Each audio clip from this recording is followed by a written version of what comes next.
It's restoration time.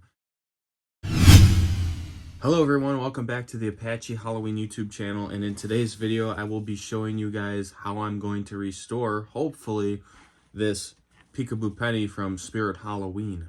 I got this one for 20 bucks a couple days ago with the listing on Facebook Marketplace saying it is completely dead, there is no signs of life, and the thing is missing some components, and I'll show you that in a minute, but I was doing some finicking around and I was able to get it to actually activate, which is amazing, but it still needs some work. So I'm going to take you along with the process and hopefully we can get a fully working Peekaboo Penny out of this video.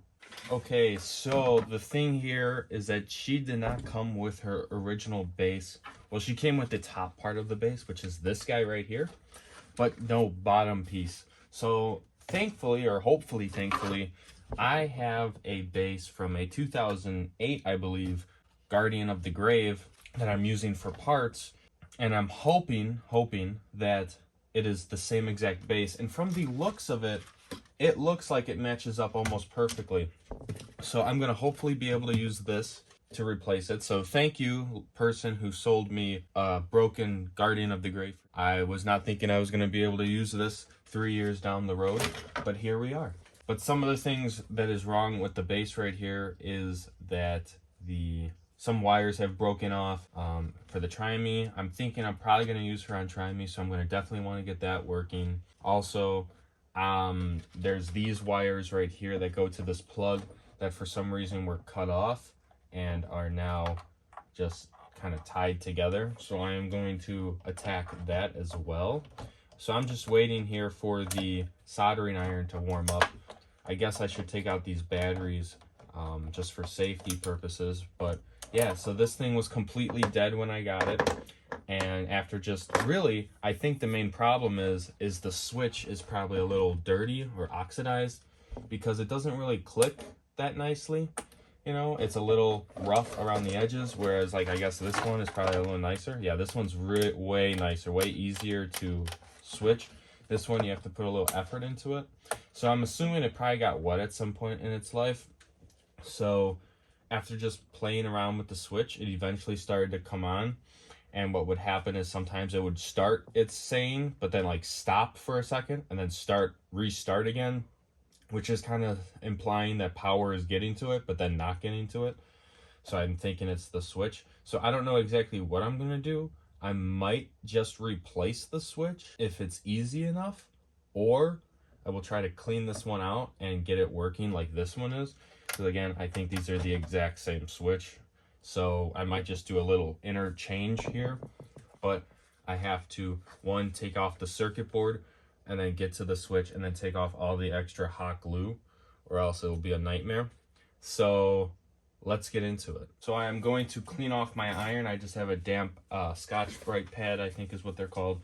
And I'm just gonna rub the iron through it to hopefully get off some of the old soldering. It's really important when working with precision things like this. You wanna make sure your iron is nice and clean and make sure that it is not too hot, or else you'll melt some important components on your board or switch or whatever. I've had that happen to me in the past. You see, what I really enjoy about this prop is the circuit board is just, all the wires are just plugged into it, so there's no desoldering needed, whereas this one, which is a little older, all of the wires are literally soldered to that board, so it's like really hard to get to where you want.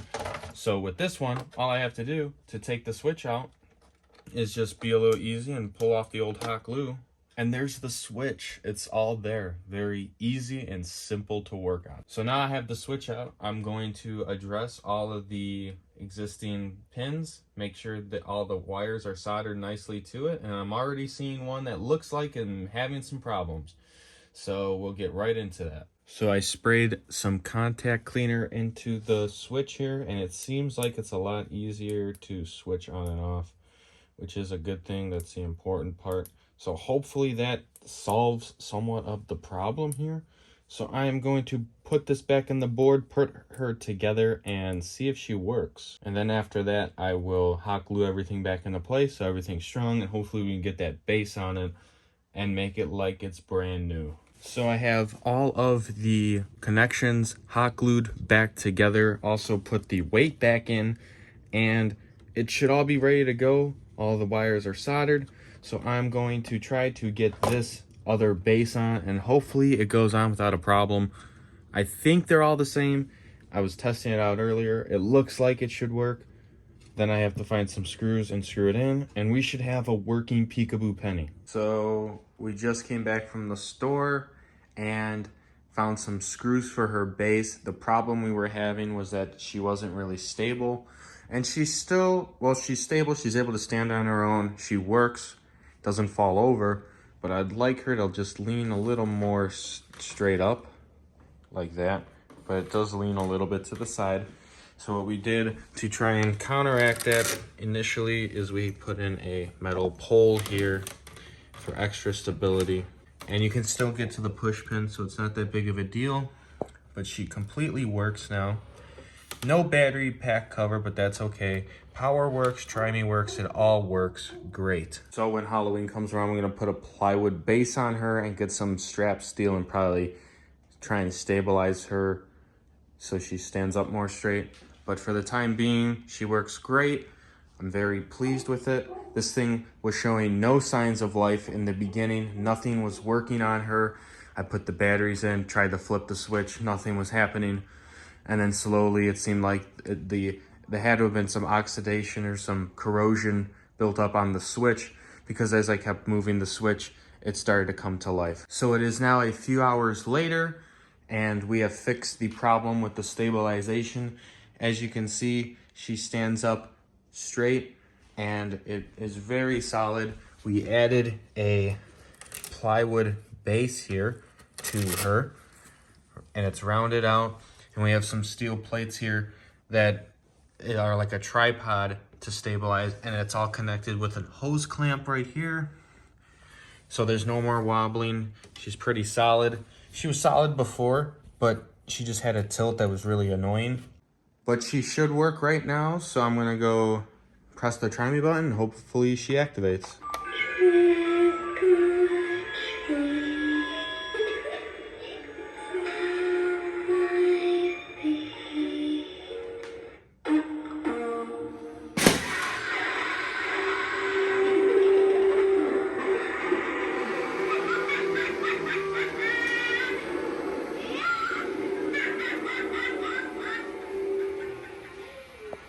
So she works like she's brand new, no stabilization problems. She works every time with the Try-Me button, and she works off the sensor and the sound sensor as well. So she works amazingly. And also, I always keep stuff like this in the up position simply because there's a spring in there. You don't want to put pressure on the gears, not the spring, the gears. I cannot stress that enough. That's probably one of the main problems that these props have, Pop-Up Zombie, Peekaboo Penny, is that the gears crack over time if it is stored in the down position. It's just better to leave it up like this. But that is about the end of this video. I want to thank you all so much for watching. Please like and subscribe. And if you have anything to say or have any questions about what we did here, you can comment them down below. I'd be happy to answer them. So that is all I really have to say about this restoration. I'm very happy on how it came out. And I will see you all in the next video.